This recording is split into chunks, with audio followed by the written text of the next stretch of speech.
जय श्री राम। सभी लोग रामायण सुनिए। अगर अच्छी लगे तो लाइक कमेंट कर देना। अयोध्या कांड है। राम जी को वनवास हो चुका है। दशरथ जी के अनुसार, और श्री राम जी कौशल्या माता श्री सीता जी से चर्चा कर रहे हैं। तो मनुष्यों को खाने वाले रामचंद्र जी श्री रामचंद्र जी सीता जी को समझा रहे हैं कि वन में जाने पर क्या क्या संकटों का तुमको सामना करना पड़ेगा। मनुष्यों को खाने वाले निशाचर राक्षस फिरते मिल रहते हैं। वे करोड़ों प्रकार के कपट रूप धारण कर लेते हैं।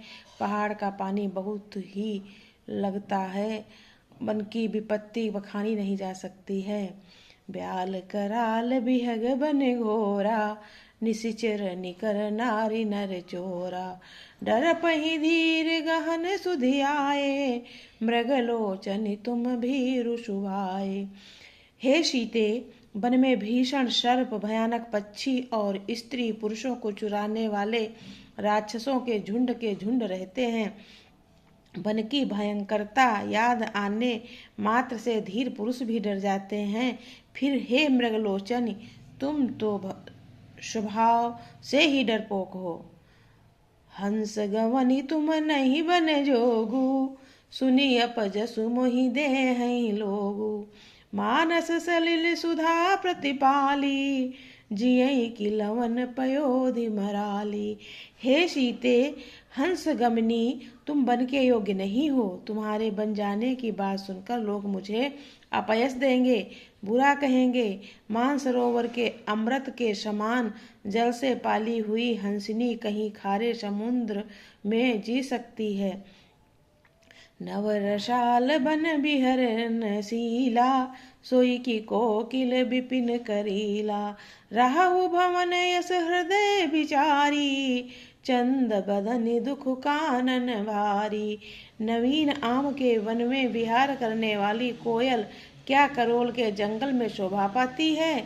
चंद्रमुखी हृदय में ऐसा विचार कर तुम घर ही पर रहो। वन में बड़ा कष्ट है। हे सीते, रामचंद्र जी समझा रहे हैं। सो तुम जानहु अंतरयामी, पुरवहु मोर मनोरथ स्वामी। अयोध्या कांड दोहा संख्या 63। सहज सुहृद गुरु स्वामी सिख, जो न करहि सिर मानि। सो पछताई अघाई उर, अवश्य होई हित हानि। जय श्री राम। कहते हैं, स्वाभाविक ही हित कर चाहने वाले गुरु और स्वामी की सीख को जो सिर चढ़ाकर नहीं मानता, वो हृदय में भरपेट पछताता है और उसके हित की हानि अवश्य होती है। सुनी मृदु बचन मनोहर पिय के, लोचन ललित भरे जल सिय के। शीतल सिख दाहक भई कैसे, चकही शरद चंद निस जैसे। हे सीते, प्रियतम के कोमल तथा मनोहर वचन सुनकर सीता जी के सुंदर नेत्र जल से भर गए। श्री राम जी को यह शीतल सीख उनको कैसी जलाने वाली हुई, जैसे चकवी के शरद ऋतु की चांदनी रात को होती है। उतर नयाव बिकल भय देहि, तजन चाहत सुच स्वामी सनेहि। बरबस रों की बिलोचन बारी, धरि धीरज उर अवनि कुमारी। जानकी जी ने कुछ उत्तर देते नहीं बनता है। वे सोचकर व्याकुल हो उठी कि मेरे पवित्र और प्रेमी स्वामी मुझे छोड़ जाना चाहते हैं।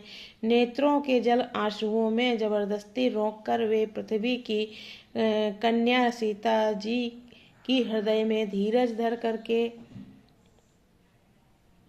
सीता जी को कुछ उत्तर नहीं देते बनता है। श्री रामचंद्र जी को क्या उत्तर दें।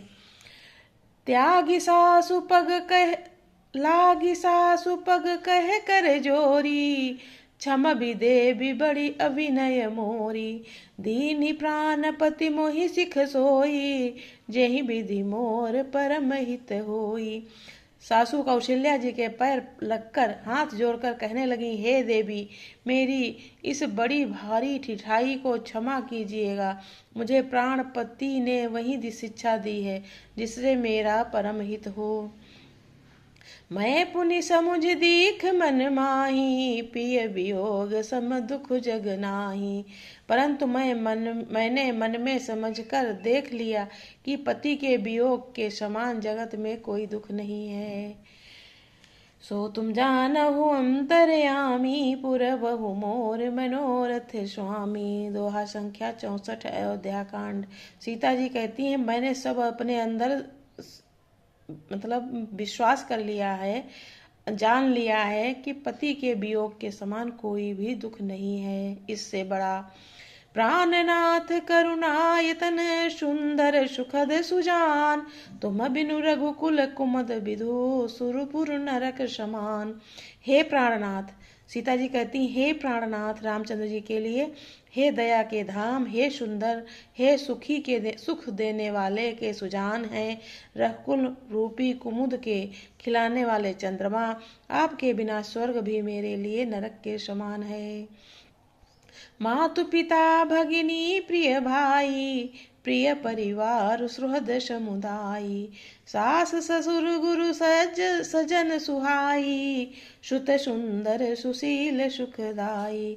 माता पिता बहन प्यारा भाई प्यारा परिवार, मित्रों का समुदाय, सास ससुर गुरु स्वजन बंधु बांधव सहायक और सुंदर सुशील और सुख देने वाले पुत्र।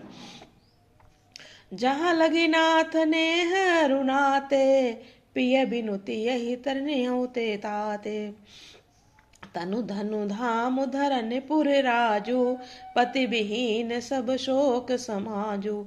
हे नाथ, सीता जी कहती हैं कि हे नाथ रामचंद्र जी के लिए, जहाँ तक स्नेह और नाते हैं, पति के बिना स्त्री को सभी सूर्य से भी बढ़कर तपाने वाले होते हैं।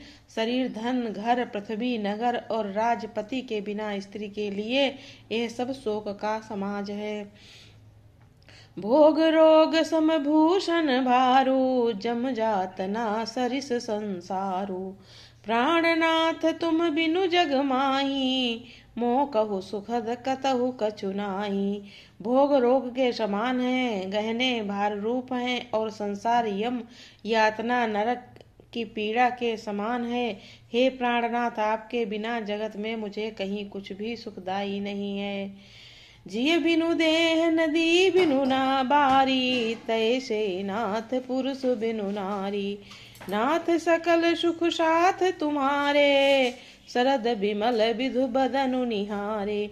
जैसे बिना जीव के देह और बिना जल के नदी, वैसे ही नाथ बिना पुरुष के स्त्री है। नाथ, आपके साथ रहकर आपका शरद पूर्णिमा के निर्मल चंद्रमा के समान सुख देखने से मुझे समस्त सुख प्राप्त होंगे। सीता जी कह रही हैं श्री रामचंद्र जी थे। तो अब अगला कल पढ़ेंगे। बोली हैं, जैसे शरीर जो बिना शरीर के जीव होता है, बिना जल के नदी, वैसे ही हे नाथ आपके बिना पुरुष के स्त्री होती है। जय श्री राम।